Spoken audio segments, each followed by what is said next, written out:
qiyin holatda hozir bu yerda vazn tashlamasdan hech kim butun dunyosiga yordam bera olmaydi. Yordam bergan taqdirda ham sizga dushmanlik qilib qo'yishi mumkin. Ertaga hayot xavfsiz bo'ladi. Diyetologlarga qatnashyapman. 12 kilo bir oyda tashlayman. Zo'r ketadi.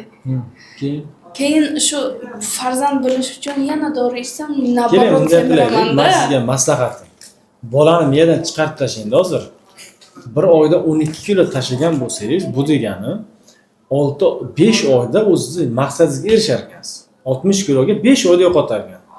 Agar dietolog sizni 12 kiloga ozdiradigan bo'lsa, unda nima kerak operatsiya qildi? Bolani chiqaring, hech qanaqa doktorga olib bormang bularni. Faqat dietolog bo'ldi. Maqsad vazn tashlash. Bola vazn tashlagan jarayonda o'zi keladi. Men eringizni zo'r qilib lichina qilib qo'yaman, sizga yoz tegim kelmayapti sizga. To'g'ri tushuning, tegim kelmayapti.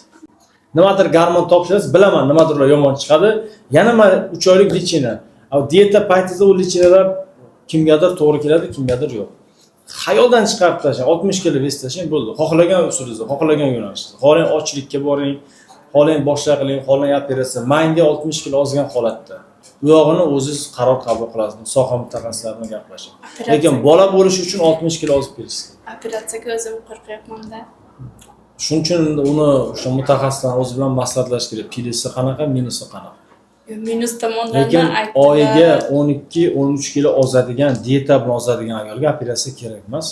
Kuchli iroda bo'lsa, bemalol ozasiz. Vazn tashlaganda kelavering. Vazn tashlash jarayonida homilador ham bo'lib kelasiz.